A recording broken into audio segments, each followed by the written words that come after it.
تعالوا بقى لما نعمل حاجة حلوة بس بجد هتعجبكم. هي حلوة قوي وهي بتتاكل في ساعتها كده على طول. اول حاجة هنعمل الشربات بتاعها. كوبايتين مية وعليهم كوبايتين سكر. احنا عايزين شربات خفيف مش تقيل.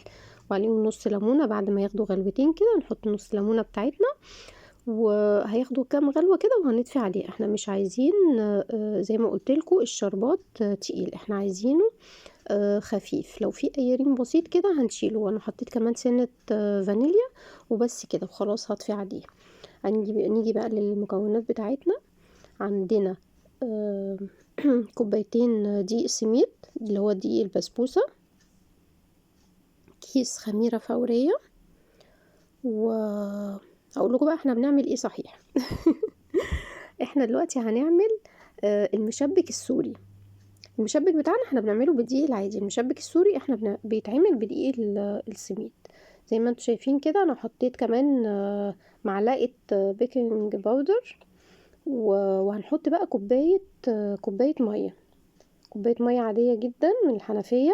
وهنسيبها ايه، بصوا انا حطيتها كمان ايه، انا مش حطيتها من الحنفية، انا حطيتها دوبك دافية حاجة بسيطة علشان الخميرة بتاعتنا.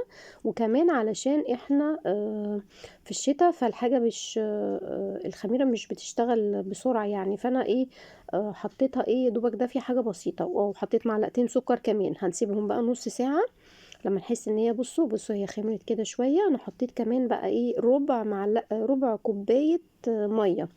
وقلبتهم كده فيها علشان العجينه تخف معايا ايه سيكه. تمام. الزيت بقى عندنا زيت متوسط الحراره، مش سخن قوي، عايزينه متوسط الحراره. ليه؟ علشان المشبك بتاعنا يستوي من جوه ما يستويش من بره بس. وهناخد بقى بالكبشه بتاعتنا على الزيت كده، من الزيت كده، ونحط ايه على المشبك بتاعنا من فوق. اول لما يبتدي ياخد لون بسيط بس كده من تحت هبتدي ايه اقلبها بس كده وهخرجها واحطها في العسل بتاعي. العسل بتاعي لازم يبقى بارد مش سخن. الشربات بتاعي هيبقى بارد، هي هتخرج سخنة والشربات بتاعي ايه بارد.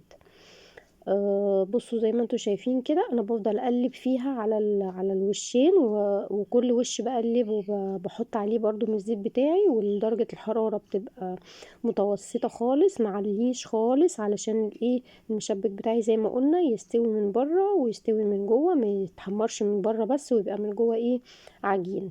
بصوا وانتوا بتعملوها لفوها وخلي اللفة بتاعتها لجوه كده علشان ما تفتحش منكم. بصوا بقى عاملة ازاي، بجد هتعجبكم قوي وهتعجب كمان الولاد. وهي كميتها يا دوبك كل واحد هياخد واحدة وخلاص على كده يعني ايه.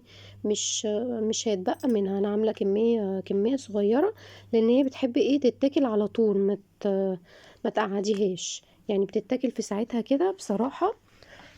انا حبيتها قوي وهي سخنة.